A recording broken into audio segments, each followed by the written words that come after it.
Berikutnya lagi, dulu masih ingat, terutama yang lebih senior, kita disuruh memilih, kalau ekonominya mau maju, kesejahteraan mau maju, nomor 2 kan demokrasi. Seolah-olah kita, we have to choose democracy or economic development. Dulu juga begitu, kalau mau milih freedom, ya pasti nggak aman. Pilih security atau pilih freedom, begitu. Itu saya anggap mitos. Mitos itu membelenggu kita lama sekali. And I can prove it. Ketika saya mengemban amanah rakyat Indonesia, demokrasi dulu juga terjaga, ekonomi tumbuh dengan baik. Artinya mitos itu jangan dijadikan dalih untuk tidak menghormati demokrasi. Demikian juga, bisa kok kita menjaga keamanan, pulih dari horizontal konflik di mana-mana, Aceh selesai, Papua harus dikontrol dengan baik sekarang ini sambil menegakkan keadilan dan kesejahteraan bagi saudara-saudara kita di Papua. Tapi poin saya adalah kita bisa capai dua-duanya. Kita sudah mematahkan mitos itu. Jadi ke depan semuanya penting. Demokrasi yes, ekonomi yes, kebebasan yes, keamanan juga yes. Dan pemimpin harus bisa. Kalau tidak bisa berarti belum siap menjadi pemimpin negara. Begitu menurut saya. Oke, kembali lagi di channel Gambas LJ. Kali ini kita akan mendengarkan wanti-wanti atau pesan-pesan untuk para pemimpin Indonesia yang akan memimpin di tahun-tahun masa depan. Oke, kita saksikan Pak SBY memberi petua-petuanya, gas. Bapak, banyak yang menyampaikan bahwa sekarang ini adalah era yang bisa dibilang semakin multipolar. Dan itu identik dengan bagaimana dunia itu semakin penuh dengan banyak sekali perubahan. Nah, pesan apa yang Bapak bisa sampaikan ke teman-teman generasi muda yang insya Allah bisa menjadi pemimpin? Pemimpin Indonesia ke depan, ini apa yang mereka harus siapkan agar bisa menjaga stabilitas dan pertumbuhan ekonomi ke depan? Iya, ini dua elemen, pemimpin seperti apa ke depan yang sekaligus bisa menjalankan misi penting ini untuk menjaga stabilitas ekonomi sekaligus memungkinkan ekonomi kita terus tumbuh makin baik. Ya, pemimpin memang harus punya visi. Pemimpin harus punya strategi. Pemimpin mesti mengerti what's going on in our world. Termasuk pemahaman yang mendalam tentang Indonesia kita. Jadi ada modal awal yang perlu dimiliki oleh pemimpin untuk mengemban tugas di Indonesia dalam dunia yang makin dinamis dan terus-menerus berubah, begitu. Termasuk kalau kita menyoroti ekonomi. Ekonomi dunia ini 10 tahun terakhir dalam keadaan tidak stabil. Banyak gejolak, banyak shocks, banyak discontinuities. Dan rasanya meskipun kemarin dipukul oleh COVID, sebelumnya belum normal betul dari krisis 2008-2009. Nah, dalam keadaan seperti ini, seperti apa Indonesia? Pemimpin Indonesia nanti pada level apapun, bukan hanya presiden tapi semua, pastikan kita memiliki ketahanan ekonomi yang kuat. Ketahanan ekonomi yang kuat. Fundamental ekonomi kita harus strong. Dan harus terjaga dengan baik. Fundamental ekonomi kalau dari makroekonomi bukan hanya continuous growth, tetapi juga urusan employment. Pastikan jangan terlalu banyak pengangguran. Kemudian juga stabilitas harga, pastikan rakyat bisa menjangkau. Bukan soal rendahnya inflasi, tetapi apakah rakyat punya daya beli untuk mencukupi kebutuhan sehari-harinya. Itu fundamental, belum nilai tukar, belum fiskal kita dan sebagainya. Tetapi yang penting untuk menumbuhkan kembali ekonomi, syaratnya adalah pahamilah apa sebetulnya elemen-elemen yang memungkinkan ekonomi kita tumbuh lagi. Kita sering mendengarkan atau menonton debat capres, Debat manapun, talk show dan segala macam, sebagian menurut saya bagus, sebagian belum paham betul. Kalau sekarang ekonomi kita di bawah 5% misalnya, kita ingin 6-7%, jangan terlalu tinggi. Nanti bridge too far lagi. Bisa naik 1% saja, 6% Pak Prabowo nanti, atau lebih tinggi lagi, itu sudah prestasi. Dari mana caranya? Dalam keadaan ekonomi seperti itu, bagi ekonom tahu teori Keynes, yang diutamakan adalah demand side economy. Ekonomi akan tumbuh kalau household consumption, rumah tangga kita di seluruh tanah air punya daya beli. Itu dulu. Kalau masih banyak yang miskin atau lebih banyak lagi yang miskin, menengah jadi miskin, itu tidak bagus. Berarti daya beli mereka turun, padahal konsumsi rumah tangga komponen penting dalam meningkatkan pertumbuhan. That's number one. Tolong policy-nya nanti ke depan, pastikan betul pekerjaan makin didapatkan, penghasilan makin baik, daya beli makin baik, agar itu sokok guru, pilar utama growth, economic growth. Yang kedua investasi. Investasi itu memang ada yang segera terasakan, ada yang jangka panjang, tapi harus dimulai dari sekarang. Baik investasi dalam negeri maupun investasi luar negeri, foreign direct investment. Ketahuilah apa hambatan. Kok sulit sekali investasi masuk di Indonesia dan kecenderungannya menurun dibandingkan Vietnam, ke India, Tiongkok dan lain-lain. Pahamilah, menurut saya stabilitas nasional oke sekarang ini. Keamanan sudah jauh membaik dibandingkan dulu. Ada juga reformasi di sana sini, regulasi tentang perpajakan, taxation regulation atau policy, oke lah, satu hal. Ini penting sekali Pak Gita. Saya kira Pak Gita juga tahu, Bung Gita juga punya pandangan yang sama. Diperlukan legal certainty, kepastian hukum, legal framework. Kalau tidak baik, mereka akan say goodbye. Padahal we need investment. Karena itu juga elemen penting dalam pertumbuhan. Maka saya berharap pemerintahan Pak Prabowo nanti terus meningkatkan terbangunnya kepastian hukum, legal certainty, legal framework. Jadi jangan sampai nanti court kita kalau ada dispute itu dianggap aneh. Yang mana mau datang ke Indonesia, yang harusnya menang kalah di sini karena faktor X, ada intervensi di pengadilan dan sebagainya. Ini saya mengangkat satu isu, waktu saya juga sudah setengah mati kita perbaiki, masih tersisa dan tugas setiap presiden pastikan legal certainty ini ada. Tentu bukan hanya di dunia bisnis, legal certainty di bidang politik, demokrasi, keadilan juga harus ada begitu. Dan ini unfinished agenda bagi Indonesia, ya, to fix our legal system, bikin lebih bagus. Nah, yang ketiga adalah tentang, ini tahu ada government spending. Tolong fiskal dijaga, jangan terlalu banyak utang.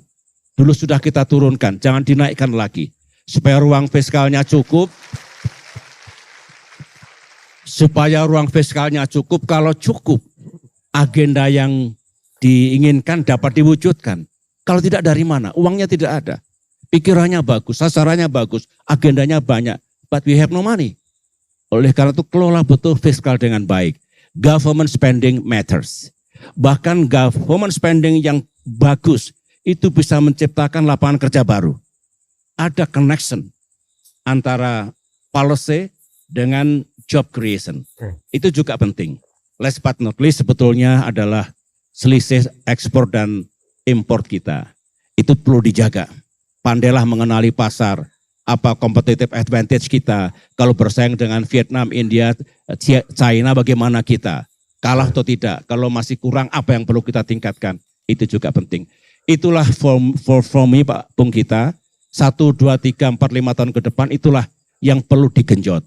Kalau in the long run memang pertumbuhan itu berlaku bukan demand side economy, tapi lebih pada supply side tentang human capital, innovation, technology, tapi itu biar mengalir saja. Yang perlu bikin pulih ekonomi kita dan tumbuh kembali. Supaya tidak macet, dan saya suka sedih melihat jatuhnya middle class ke poor community atau near poor. Tidak boleh. Secara moral pemerintah bertanggung jawab. Jangan dibiarkan seolah-olah itu biasa, tidak biasa. Kalau kapitalisme tidak sensitif pada kemiskinan. Ekonomi pasar yang ekstrem tidak peduli pada ketimpangan sosial. Tapi kita peduli. Pemerintah harus melakukan peran yang pas. Tidak terlalu berlebihan, tidak terlalu banyak. Just right. Supaya itu tadi, mengangkat yang miskin, mengurangi ketimpangan, yang akhirnya membangun kekuatan untuk ekonomi kita terus tumbuh. Itu pandangan saya on economy, terutama tentang stimulating economic growth in the years to come. Wow. Serasa lagi di masterclass. Dan saya bukan hanya berteori. Saya sudah memberi janji dulu, alhamdulillah, 6% pertumbuhan itu good for us, good for this nation. Bapak sedikit menyentuh filsafat atau filosofi dan kepemimpinan. Dalam sejarah dan selama ini kita menyaksikan banyak sekali inventor, pemikir, pemimpin itu sangat memperjuangkan hal-hal yang terkait dengan identitas, kebebasan, dan demokrasi. Bagaimana Pak SBY bisa mendefinisikan dan menjaga kebebasan dan demokrasi dalam konteks Indonesia? Ya, ini isu penting ya. Mungkin tidak semua peduli, tapi saya peduli. Oke. I do concern dengan urusan freedom dan juga demokrasi. Begini, freedom itu bawaan manusia. Karena yang paling tinggi dalam hidup ini, kita bisa memilih, alhamdulillah kita bisa memilih, we can choose apapun yang kita inginkan. Demokrasi itu apa? Itu kan sebetulnya rakyatlah yang berdaulat. Rakyat memilih pemimpinnya dalam election untuk menjalankan amanah mereka, memenuhi harapan-harapan mereka. Yang negaranya adil, kesejahteraannya meningkat, konstitusi dihormati, sistem juga ditepati dan sebagainya. Kalau hidup di negeri ini, suara rakyat itu didengar dan diwujudkan harapannya, democracy is alive. Oleh karena itu, kalau ditanya bagaimana kita menyikapi dan bagaimana kita meletakkan urusan freedom dan demokrasi ini. Begini, saya kira semua sudah mendengar kata-kata Lord Acton, power tends to corrupt, absolute power tends to corrupt absolutely. Jadi power must not go unchecked, harus dikontrol oleh power yang lain.